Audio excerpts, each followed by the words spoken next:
और सीधा अपने घर पहुंच गया। शाम को वह चुपचाप आंगन में बैठा था। तभी मुखिया और बलिया उसके घर आ पहुंचे। अब क्यों आए हो? तुम दोनों ने तो मेरे खिलाफ महाराज के सामने झूठी गवाही दे दी। अब क्या चाहिए? मुझे क्षमा कर दो मोहनलाल, जमींदार ने हमें डरा धमका दिया था, हम मजबूर थे। मुझे भी माफ कर दो मोहनलाल, मेरी बेटी का विवाह कुछ ही दिनों में है। जमींदार ने धमकी दी थी कि अगर मैंने उसके पक्ष में गवाही नहीं दी तो वह विवाह रुकवा देगा। मैं मजबूर था। हाँ, यही तो है, ताकतवर की दबंगई और गरीब की लाचारी। मुझे तुम दोनों से कोई शिकायत नहीं है। दोष न मेरा है न तुम्हारा।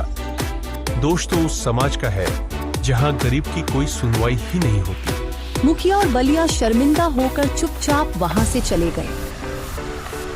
समय ऐसे ही गुजरता चला गया और मोहनलाल की स्थिति और भी खराब होती चली गई।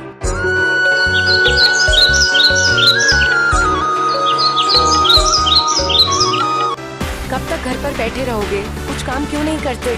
मैं एक किसान हूँ, तुम ही बताओ खेती के अलावा और मैं क्या जानता हूँ।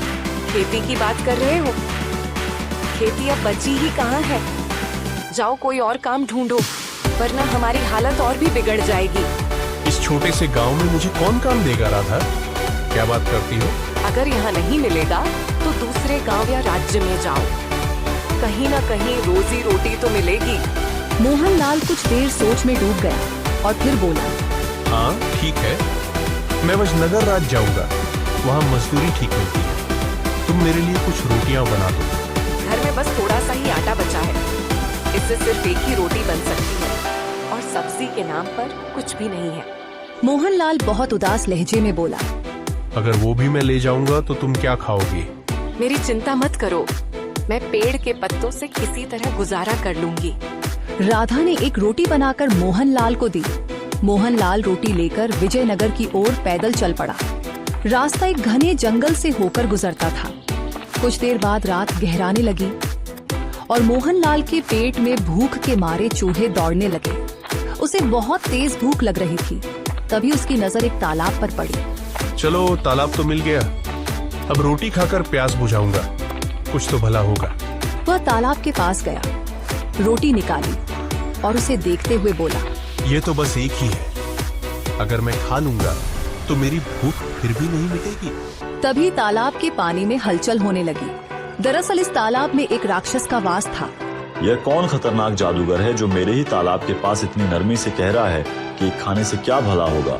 लगता है यह मुझे खाने की बात कर रहा है, मुझे कुछ तो करना पड़ेगा।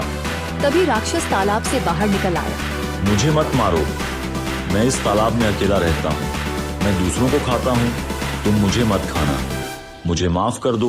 मोहनलाल पूरा मंजर समझ गया। उसने मन में सोचा, मैं तो रोटी की बात कर रहा था, ये सोच रहा है कि मैं उसे खाने वाला हूँ।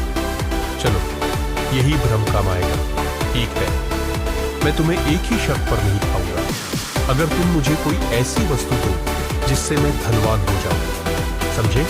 राक्षस तुरंत अपना हाथ टेढ़ी मेढ़ी दिशाओं में घुमाने लगा। अचानक रंग बिरंगी किरणों के साथ एक सुंदर और विचित्र पक्षी मोहनलाल के सामने प्रकट हो गया। इसे ले जाओ, तुम धनवान हो जाओगे। क्या बकवास कर रहे हो? इस छोटे से पक्षी से मैं कैसे धनवान बनूंगा?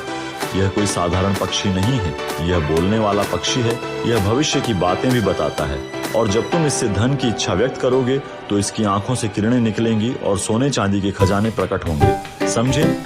अच्छा, अगर ऐसा है तो यह पक्षी अब मेरा हुआ और तुम अपने तालाब में अब सुरक्षित रह सकते हो, ठीक है?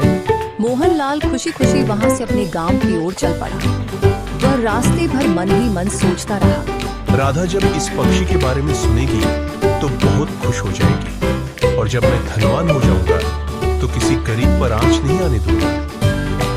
हाँ, अरे बाबा, बहुत थक गया हूँ, काश कहीं एक रात के लिए रुकने का कोई